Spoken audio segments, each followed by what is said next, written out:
Hello guys, welcome back to my YouTube channel. In case it's your very first time here, my name is Julia Dida, and today for the first time I'm gonna do a very different video from what I normally do. So there's a comment I made on Facebook about applying for a school in Canada and getting all the processes done without using an agent, and so many of us were interested in me telling them the process and how I did it. But yes, I did that. I applied to the school, got everything, applied for a visa, and then my visa got denied. So I feel like the most important thing for me to share with you is my journey. I mean, I need to tell you this first so that you don't make the same mistake that I did or that I made that made my visa get denied. So I think this video is gonna help those of us who really want to go to Canada on a study permit, and yeah, so I will take you through some of the reasons why our visas get denied, and I'll base those reasons on my experience, like what they told me. I was like what they gave me as the reasons why they denied my visa. I feel like the main reason why they might have refused to give me a visa was because of my previous studies. Yeah, this was not a reason on my refusal letter, but I think it may have contributed to it being denied. Like, what do I mean by saying previous studies?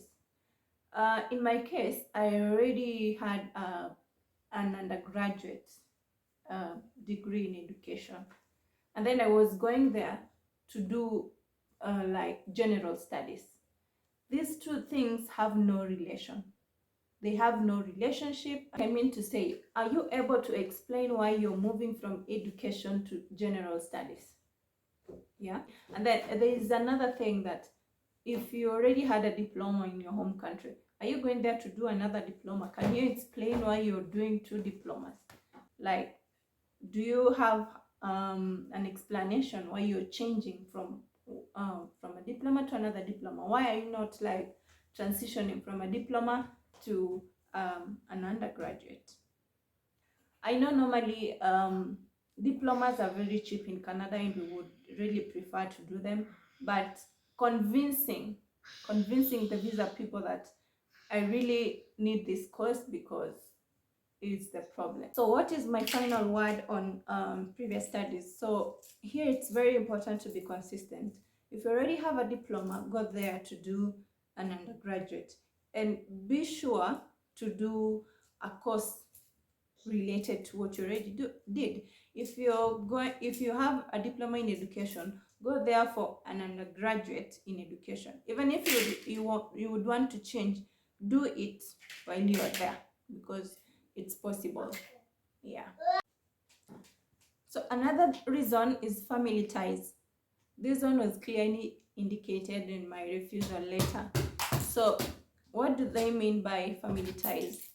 Family ties usually mean if you have children in your home country, a spouse, a husband, or a business, like something that is really making you want to come back after your studies. This is just proving to them that you're just going there for studies, you're not like migrating forever to their country. So this is just for you to prove that there's something that you really have at home that you will come back to.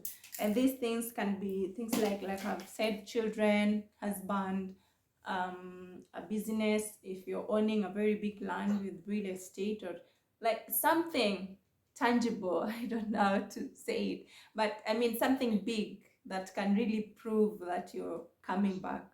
So you really need to work on your family, even if it's lying, but you need to prove that there's really something that you will come back to your country. Another very common reason is proof of funds. So here is where the bank statement comes in. Are you able to prove your relationship with the owner of the bank statement? Who is funding your studies? Is your parent, your brother, your sister, your uncle? And are you able to prove your relationship with these guys or with whoever is giving you the funds? So it's always tricky. And then another thing is you're going there as a student, you have never worked, and then you have a bank statement of like 5 million in your account, and like you have no previous work experience or anything, and you have that a lot of money in your account, it will like, and you're not even able to explain where all that money came from, so it will like raise eyebrows. So under proof of funds, you really need to be very smart. If you want to be sent money, do that in bits and make it like last for a period of 6 months. Like they can send you 600k, 500k, 400. Not that your account has been empty and then one time you receive 5 million and then you give that as your bank statement. I mean, that will not like make you get a visa. So you really need to be smart. And if you're using a parents or uncles or somebody, you really need to get their statement, I mean their birth certificate, their affidavits from the lawyers, and I don't know who. Like you have to prove. They even have to write a letter that you're related to them. They can use birth certificates to prove relation. Like you just have to prove to them anything that you can do to prove that you're related with this guy. That will help you under proof of funds. Like don't be so ambiguous. Don't be so obvious that you're lying. I mean, lie smart. Another reason is clearly stating your future plans in your SOP. SOP is statement of purpose. This is usually written to explain to the visa people why you really need the visa and why you really need to go to Canada. So in your SOP, you really need, yes, you're going to Canada to study this course that you really want so much, but what do you expect to gain from it? What is your future goal? Like, after the 2 years, I'm intending to go back to my country to be a business analyst or political analyst, or I'm planning to like set up a real estate. Like, it's, you must like state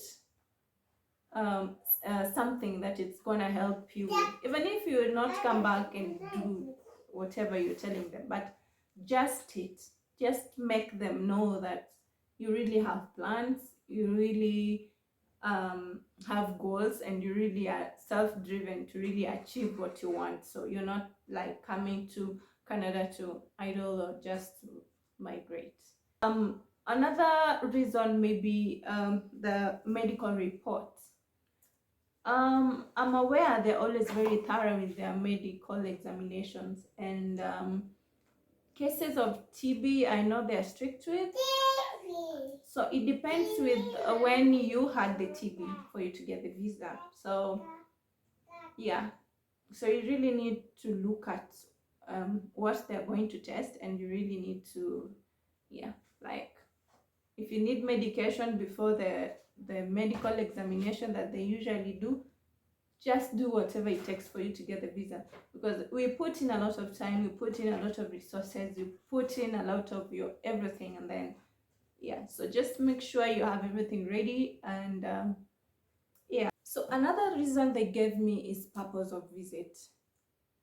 I believe I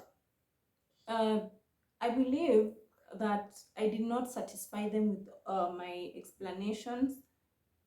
That's why they gave me this reason. But my purpose for the visit was obviously going to study, but I don't know why.